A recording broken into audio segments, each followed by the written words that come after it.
Hey guys, welcome to Leather&Liquor&Guns. I'm Devin. I'm Steven. And we're here with you on the 2nd. This is at the end of the day. We're not seeing any new things coming out. Basically, the judge came out and said that she was going to wait a week or wait until next week to make her final say. She needed to go through everything. We found really the only people, from Oregon. We found that, but we're a couple different people, but the one people were based out of, I think, Maryland or something. So we decided just to go with OPB. I think it's Oregon Public Broadcasting, if I'm not wrong. Yeah, something like that. So we're going to read the article, give you our thoughts on some Poor Boys, and in the process, we're going to drink a little bit of that honey mandarin. We didn't get it on film because we were a little busy with other things, because it happens. And but we went ahead and we racked it and everything, and we got it set for our private reserve, and we're going to give it a little drink skis while we're going to need it. Yeah, we're kind of depressed with all this. I got magazines in the mail for that new 2022 High Power. Oh, baby. Because everybody wanted one of them old schools. Then everybody came out with clones, and then FN just had to come out back again. So that was my next gun on my fucking roster after I got that first FN. You know. But, because of 114, had to buy the magazines first, so here's what it is. Boyo here isn't gonna make it. Yeah, I'm probably not getting my first one. Yes, he went in and he bought a Canic TP9, was it? Yeah, I think so. Yeah. That sucks. It was a really nice piece. You were really excited about it. I was excited about it. It is what it is. Yeah, it is what it is. We'll do another video about it on it, but there's still a couple options. And we are going to be covering later on how to do the permit processes and whatnot, what all that's going to take to get fully legal, because, we're not criminals. So, obviously, we have to jump through the fucking hoops. Yeah. Unfortunately. So, without further ado, if you want to go ahead and take pleasures in that, I will go ahead and... Ooh. Damn. Frosty. Let's see if you can catch the smoke coming out of that. Fucking... Oh, damn. Alright. So, again, this is Oregon Public Broadcasting, and we will have a link below the video. Thank you, sir. So, judge says she'll decide next week whether to delay new Oregon gun law by Jonathan Levinson. The new gun law, requiring a permit to purchase a gun and banning high-capacity magazines, was approved by voters in November, but faces multiple legal challenges. A federal judge Friday said she will decide early next week whether or not she would block a voter-approved gun law days before it is set to take effect. This is a very complicated area of law, U.S. District Judge Karen J. Immigrant said, explaining she wanted to review the two sides' argument and the cases they referenced before making her decision, particularly given a recent Supreme Court ruling dramatically changing the standards that must be applied to gun laws. It's a new landscape. Our boy up there, sitting in the Supreme Court. He's helping how he can, man. He's helping how he can. Thank God for people who can help fight this. Right. Immigrant said Issuing a temporary restraining order to block Oregon's Measure 114 from going into effect as scheduled on December 8th would be an extraordinary remedy. Though this is exactly what the people who have brought the lawsuit want. The law will require anyone purchasing a firearm to get a permit first and ban magazines holding more than 10 rounds. Literally every fucking magazine out there besides like a 1911 or a little single stack pocket pistol. Like, yeah, most of the modern guns hold over 10 rounds. And that's one of the things in the lawsuit too. Like, so they cover it in here. The new provisions were narrowly approved by voters in the November 8th election, carried largely by broad support in the state's more liberal, populous counties. In some rural counties, voters opposed the measure by as much as 3-1 margin. The lawsuit, one of 3 filed seeking to block the law from taking effect, was brought by gun rights group Oregon Firearms Federation. We'll have a link for them in the details. Gun store owners in Marion and Umatilla counties, and 3 sheriffs: Sherman County Sheriff Brad Laurie, Union County Sheriff Cody Bowen, and Malheur County Sheriff Brian Wolf. Since Measure 114 was first drafted, the legal landscape has changed significantly. A U.S. Supreme Court ruling this summer rewrote the methodology judges must use when considering gun laws. Now laws must have a basis rooted in American tradition, specifically in the years between 1791, when the Second Amendment was ratified, and 1861, when the 14th Amendment was ratified. It is a new day, Attorney Judge Kampf said. Arguing on behalf of the Oregon Firearms Coalition, he said decisions pre-Bruin ruling are in the dustpan. They don't matter anymore. Like anyone would recite Roe v. Wade versus the Light and the Dobbs decision. Speaking after the hearing, Sheriff Bowen said high-capacity magazines are the norm and enforcing the law would be near impossible. Like, literally just about every gun out there, like, besides, like, say a High Point, or a 1911, or a Smith & Wesson, fucking need a single stack, like one of the Easies, little 380s. My woman has one of them. Anything other than that, shit, buy Mart Special, $200, SCCY, 12-round magazine. It's common. It's everywhere. Yeah. Fuck, actually, you know what?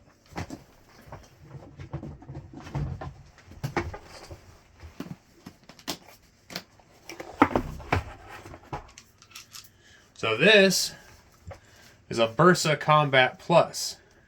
Has a key to lock the gun. Right now it's in a safe position. The trigger is non-actuable. See if I can get this in a way that it'll see. This has a 15-round magazine. Like, this is tiny. Yeah, but right now, try to put that mag in there and try to rack it back. I mean, this is a full-size piece. Comparing the two of them, this would be the perfect option for someone of a small stature to ensure that you have a gun that operates like a full-size gun. And to show you what he's talking about, magazine in, if someone took this and it doesn't do nothing. Not at all. I can wrench on this motherfucker. It don't go nowhere. It's in the safe position. If I take handy little key, put it in the fire position,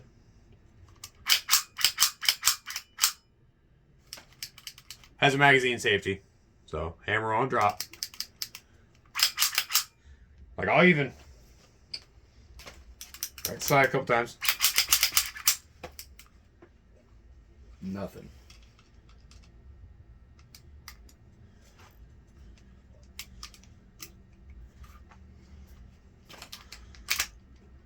That's as far as it goes. That's it. And I dropped the hammer to show you. Yeah. So this gun, like, this is... It's like the safest firearm on the planet. This is the safest gun I own. I literally bought it for that reason. It's a really safe gun.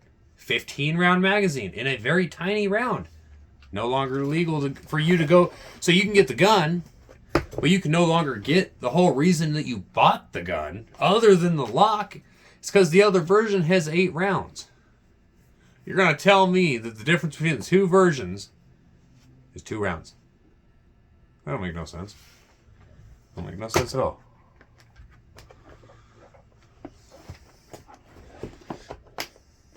You know, this one's kind of beating a dead horse, but the CZ82 is another prime example. 12-round mag. Yeah. No, exactly. 100%. That gun has been around since the fucking 80s. Pardon my French. So, I mean, it is just... It is. It is what it is. All you can really do is sigh at this.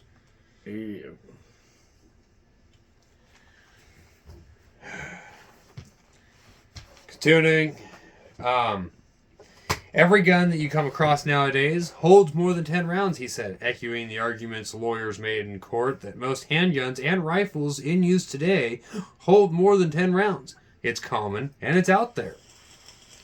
Bowen said guns aren't the danger, and instead said more needed to be done to address mental health. Actually, that's another thing. There is nothing out there hardly for mental health in the United States, and yet everyone keeps saying it's the gun's fault. Instead of saying, oh, this person needs therapy, instead of pushing for it. These people are getting like that Walmart shooting. That dude got reported on so many times. There is a lawsuit actually out on it. Like a $50 million lawsuit or something like that. Because nobody did anything against it. We have a culture of ignore. Ignore and forget. That is what we need to get rid of. Not our guns. Not our protection. Not the one thing that keeps the commies at bay. Exactly. The fact that our citizens are armed the way they are keeps the U.S.'s enemies at bay. Do you know why? Was it the Japanese commander in World War II or something like that? It was either the Japanese or the Chinese. It was one of the two. Said the reason that we did not invade the U.S. is because there is as many guns as there are blades of grass. Okay, so right there... That's intimidating. Yeah. Yeah, do you want to take that away? Stop the only thing that second is stopping... Canada is not intimidating. The only thing stopping foreign forces from coming and invading us is the fact that you, as a U.S. gun owner, own a firearm. That is what stopped keeping them at bay. Not to go and hurt someone. But you own it to go either A, protect yourself, B, to have fun with, C, to just fucking have it. I mean, yeah, okay, actually, C, to have, you hunt. But in reality, as an American, your number one reason should just be because you can have it. Your one reason as a person to own a gun is because you should just have it. As long as you're safe, you do everything the way you're supposed to. Your plan is not to go murder people. There should be no reason that anybody should stand in your way to go and defend yourself. Makes you wonder why these laws are being proposed and who they're being proposed by. And out-of-staters. What they've got. What they got planned. Yeah. Yeah, well. Moving on. I'm optimistic, he said. I hope that the state and the plaintiffs can find some common ground and ultimately we can facilitate something that helps make the state safer. Lawyers for the state declined to comment. In court filings ahead of Friday's hearing, both the plaintiffs and the defendants, Oregon Governor Kate Brown and State Attorney General Ellen Rosenblum, coached their arguments in 18th and 19th century tradition. Measure 114 is not consistent with the nation's historical tradition of sufficiently analogous regulation. complaint reads, arguing that there are no similar regulations in the American history that justify the new provisions. That makes 114 unconstitutional. The Oregon Firearms Federation complaint goes on, listing how many firearms throughout the history have held more than 10 rounds. Actually, I want to take before, because they don't mention it, I want to take a moment before the one that they mentioned. The gun that, I believe it was Lewis. I believe it was Lewis on the Lewis and Clark. Please don't quote me, because I know, there's going to be some little internet type, bugging. But I believe it was Lewis that had an air rifle that held more than 10 rounds. And yeah, okay, it was like a pellet gun. But if you think about it, at the time, that was as powerful as some of the guns that they used. So, at the same time, it could be used in the complaint that some guns have higher capacity. Some guns are actually meant for it. Moving on. We'll move on to their point. I just wanted to throw that out there that there's other iterations than just the one that they bring up of other, that may not be a firearm, but other weapons with projectiles that were used in a modern setting that had more than just 10 shots. They held more than 10 rounds. The puckle gun was a tripod-mounted, multi-barreled flintlock firearm that held 11 rounds and is considered by many gunsmiths and historians to be the first machine gun. The Oregon Firearms Federation writes, it was patented in 1718, 73 years before the Bill of Rights, subsequently the Second Amendment, were ratified. In a response filed earlier this week, the state said magazines holding more than 10 rounds are not weapons and are not required to operate any firearm. Bullshit. Sorry. Sorry. That one slipped out. They therefore are not covered by the Second Amendment. In 1791, virtually all firearms were single shot, and guns capable of firing more than a single round could be best described as exotic, the state response read, citing a submitted declaration by Fordham University American History professor Saul Cornell. Addressing the same issue in court Friday, Brian Marshall, an attorney representing the state, said Thomas even wrote in his Bruin decision the court can consider unprecedented societal concerns or dramatic technological changes. There are going to be weapons cited to you saying, well, there was a 12-round magazine in this firearm in the 18th century, Marshall said. Whether it was dangerous then or dangerous now is different between technology. He said an 18th century firearm holding 12 rounds was far less dangerous because it took several seconds to fire each round. This isn't. They're firing in the wind here. In all honesty, they're trying to find something. They're grasping at straws. I'm sorry. The farther I read, the more I get annoyed, and I keep having to take breaks and complain. That and we're literally watching a repeat of history here. Yeah. Literally. Yep. I mean, World War II. Look up what happened in 1936. You do it. Don't ask us. We'll get called racist for reciting history. But, onward. Kampf told Immergut that with the Supreme Court ruling, the decision is out of her hands. Bruin said constitutional guarantees are not guaranteed if they are subject to courts, Kampf said. The Second Amendment extends to all instruments that constitute bearable arms, even those not in existence at the time of the founding. The Oregon Firearms Federation has also argued the permitting process violated the 2nd, 5th, and 14th Amendments. Citing the Supreme Court's Bruin decision this summer, they argued the law prevents law-abiding citizens with ordinary self-defense needs from exercising their rights to keep and bear arms. The state countered, however, pointing to explicit language in the Bruin decision allowing for pre-purchase requirements like background checks or safety courses. In that ruling, Justice Clarence Thomas wrote that nothing in their analysis suggests shall issue licenses regimes are unconstitutional. referring to states that have requirements to exercise their Second Amendment rights, but those requirements aren't subjective or based on somebody's ability to prove a need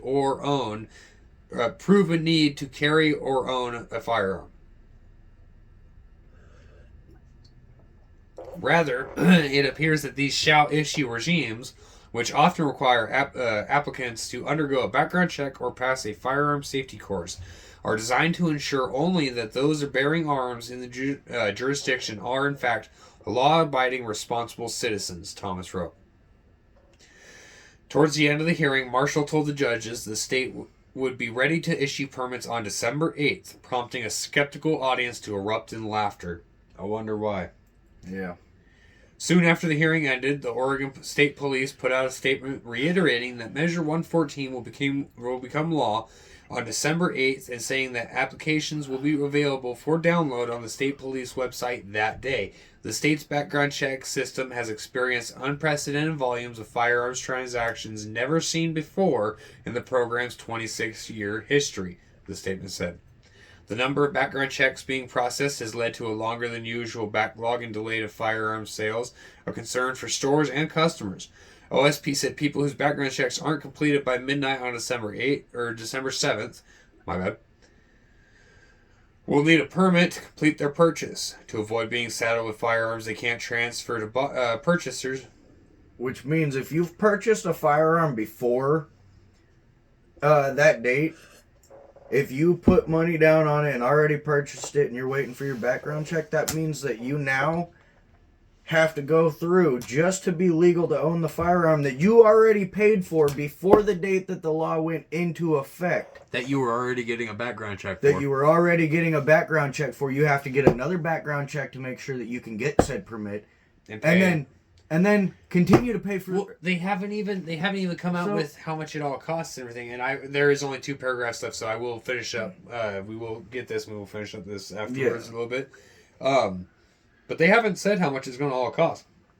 So permit.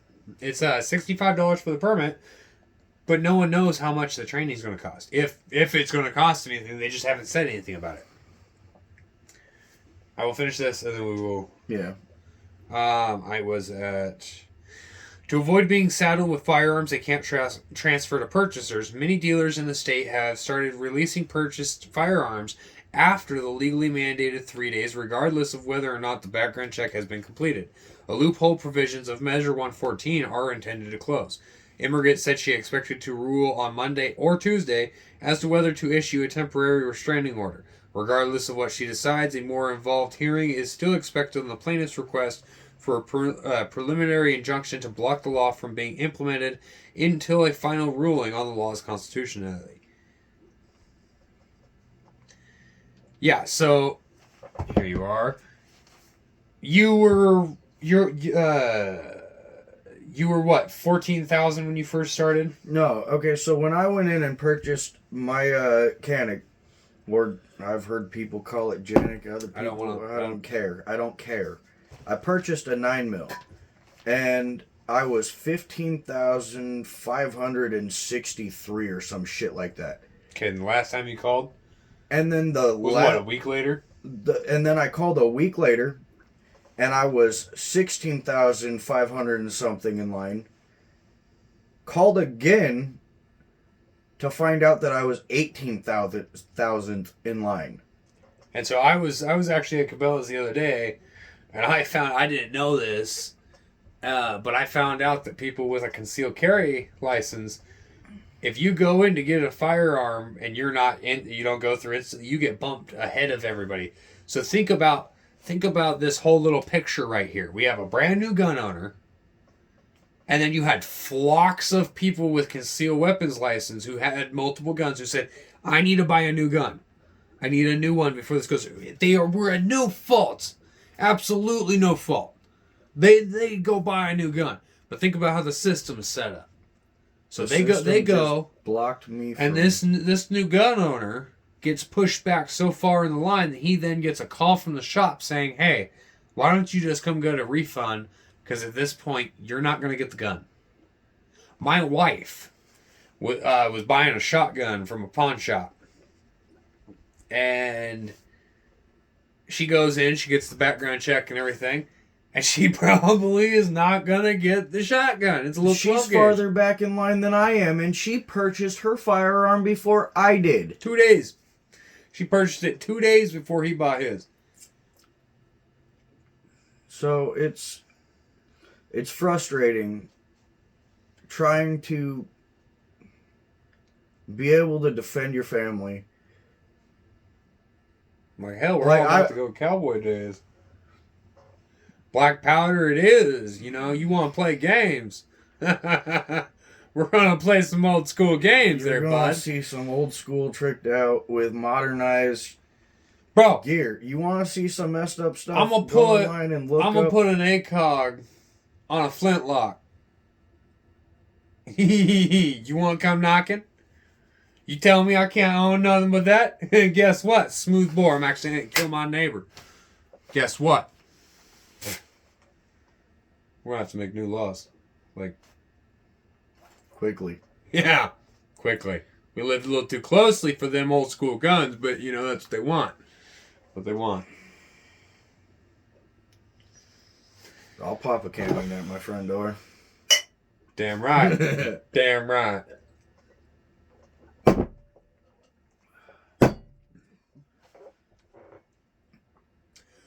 Whoo! That's a little spicy, boy. Yeah, we did that a couple days earlier than we normally do, but yeah, we actually racked this a week early, and with everything going on, we needed a little bit of something to ease the nerves. That did it, because the first night that we drank this, we had one full of these, and I was off.